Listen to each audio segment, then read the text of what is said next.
Good afternoon, children. Today you will revise chapter microorganisms, friends or foes. 3 days earlier I had started revision of this chapter, but due to online test on Sunday, revision of other chapter took place and this chapter could not be revised. So once again I start revision of chapter microorganisms.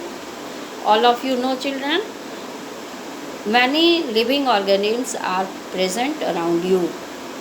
You see a large variety of living organisms around you, and these living organisms may be plants or animals. But some living organisms are present around you which you cannot see by your naked eyes. You can see them only with the help of microscope. Such living organisms which cannot be seen by your naked eyes are called microorganisms. Micro means very small, tiny organisms which can be seen only with the help of microscope are called microorganisms. They are also known as microbes. And the study of microorganisms is known as microbiology.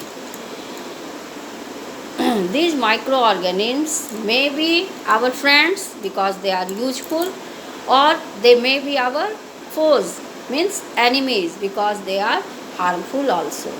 Okay? The existence of microorganisms could be possible, or the study of microorganisms was possible after the discovery of microscope. And Anton von Leeuwenhoek was the first scientist who discovered the existence of bacteria. Microorganisms are the oldest form of life. On the basis of cell structure, these microorganisms are divided into 4 groups. First group is bacteria, second fungi, third algae, and fourth protozoans. Okay, children? Bacteria are unicellular plants. They are saprophytes. Some bacteria may synthesize their own food. Okay, children? They are autotrophs. These bacteria are useful as well as harmful. Like some bacteria, like lactobacillus, is useful, whereas Vibrio cholerae, which causes cholera, is harmful. Salmonella typhi, that causes typhoid, is harmful. So these are the examples of bacteria like lactobacillus, staphylococcus, or you can say Salmonella typhi, Vibrio cholerae, etc. You know, children, bacteria may be of various shapes. They may be spherical, they may be rod shaped, may be comma shaped, may be spiral, etc. On the basis of their shape, they are named as cocci, which are spherical in shape. Some are rod shaped, they are called bacillus, and some are comma shaped, they are called vibrio, and some are spiral, they are called spirillum. So they are named on the basis of their shape. Next group of microorganisms is fungi. Singular is fungus. These are non-green plants. They are saprotrophs, means they feed on dead and decaying matter. Examples of fungi are rhizopus, that is also known as bread mold, yeast, etc. Mushroom, these asparagus, these are the examples of what? Fungi. Okay, children? Now we will see next group of microorganisms is algae. Algae are green plants. They contain chlorophyll. They can synthesize their own food. They are photosynthetic. Examples like Spirogyra, you have studied in the previous class, Chlorella, etc. Next group of microorganisms is protozoan. Protos means first, June means animals. They are animal-like organisms and they are the first animals. Protozoans. They are unicellular, microscopic, and they are performing all their life activities with the help of single cell because they are unicellular. They are microscopic. They can move from one place to another place with the help of pseudopodia, cilia or flagella. As you have seen, amoeba can move with the help of finger-like projection called pseudopodia. Paramecium can move or can get its food with the help of cilia, which are hair-like structures, and Euglena can move, means locomotion takes place or collection of food takes place with the help of flagella. So these are the protozoans. They are the first animals and they are unicellular, they are microscopic, and locomotion and collection of food takes place with the help of cilia, flagella or pseudopodia. They are causing various diseases that you will learn later. Okay children? So these are the 4 groups of microorganisms on the basis of their cell structure. Next is viruses are unique. Viruses are ultra microscopic structures. They are unique because sometimes they show the character of living things and sometimes they show the character of non-living thing. When they are floating in air or when they settle on the knob of the door, they behave as non-living. They can be crystallized and they can be stored in a jar. Okay children? So they are showing non-living character. But when they enter the host cell, when they enter the body of host cell, means when they enter the body of plant, animal, human being, bacteria, then they start to reproduce, they start to multiply. And you know, this is the important characteristic of non-living thing. So when they enter the host cell, they show the character of living, and when they are outside the host cell, they show the character of non-living. So sometimes they are behaving as living, sometimes they are behaving as non-living. Therefore, scientists consider them at the borderline of living and non-living. So we can say viruses are unique. Okay. Now you will study children, where do microorganisms live? Microorganisms live in all types of environment. They may be found in the cold water, ice cold water. They may be found in hot spring, may be found in desert, marshy area. Okay, they may be found in all types of environment. They may be found in the body of plants, animals and human beings. In the human body, they may be found in the saliva, they may be found on the scalp, they may be found on the palm, on the skin, they may be found in armpit, etc. A large number of microorganisms are present in the human body, but they are helpful because they perform various biological activities in the body of human body. Now you will see children, microorganisms are our friends. Who are our friends? Those which are helpful for us. You have studied children, there is a proverb, a friend in need is a friend indeed. In this way, these microorganisms are useful for us, therefore we can call them as our friends. How they are useful? Some microorganisms are useful in making food items. We can make milk, we can convert milk into curd. We can make curd. How? With the help of microorganism, bacteria. Lactobacillus bacteria can convert milk into curd. Cheese formation also takes place with the help of bacteria, and you know children, some microorganisms are useful in fermentation process. We can make idli, dosa, bread, etc. fluffy and spongy. How? Yeast is a microorganism. Yeast is a unicellular fungus. In yeast, anaerobic respiration takes place and sugar is converted into ethyl alcohol, carbon dioxide, and energy is released. This carbon dioxide increases the volume of the dough, which we use for making idli and dosa. The batter is used for making idli and dosa.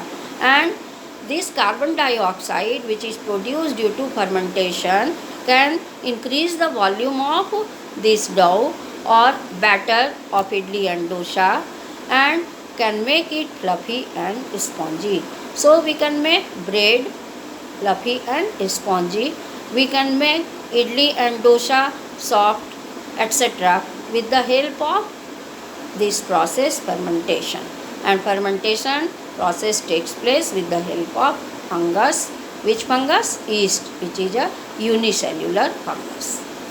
In this way you have seen, children, mushroom. Many of you like to eat mushroom, and it is also a fungus. So microorganisms are useful in making food items.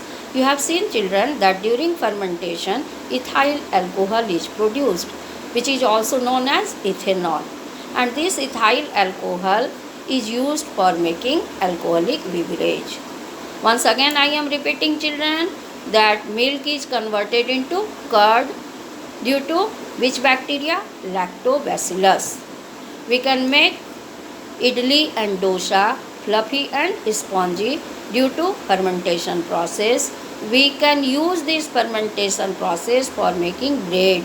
It is used in bakery. And we can make cheese also with the help of bacteria. These food items are made with the help of microorganisms. You have also studied that alcoholic beverage is also made by fermentation process. Alcohol is produced during anaerobic respiration of yeast, and this alcohol is used for making alcoholic beverage. Now you will see, children, that some microorganisms are useful in agriculture. Like rhizobium bacteria lives in the root nodules of leguminous plants. Leguminous means having pods. You have seen gram, peas, beans, pods are there. Okay, and these seeds are present in the pods. So these are called leguminous plants. In the leguminous plant, in the root nodule, rhizobium bacteria is present, which can convert atmospheric nitrogen into nitrate. Plants cannot use atmospheric nitrogen. In air 78% nitrogen is there, but this nitrogen is unusable for plants. Okay, so this atmospheric nitrogen is converted into nitrate by rhizobium, and this nitrate can be used by the plants as fertilizer. Similarly, in the rice field, cyanobacteria, that is also known as blue-green algae. Algae are of various types. This blue-green algae is also known as cyanobacteria. Cyanobacteria means bacteria-like organism, which can also convert atmospheric nitrogen into compounds of nitrogen. Okay, children, these are called biological nitrogen fixer. Rhizobium or cyanobacteria are called biological nitrogen fixer because they convert atmospheric nitrogen into nitrate, which can be used by the plants. So you have seen that microorganisms are useful in agriculture. Some microorganisms are useful in energy production or fuel production. You know, children, what is a fuel? A fuel is a substance which burns in air to produce heat and light energy. Ethanol and methane are fuels which are produced by microorganisms. Just now you have studied fermentation. In fermentation process you have seen ethanol is produced. Ethyl alcohol is also known as ethanol. And methane is produced in the biogas reactor. and this methane is also used as a fuel. So microorganisms are useful in fuel production. Which fuel? Ethanol and methane. Some microorganisms are useful in cleaning the environment, like bacteria and fungi. They act on dead and decaying plants and animals, and during this process they add nutrient in the soil. So they make the soil fertile, as well as they clean our environment also. They are also known as natural cleanser.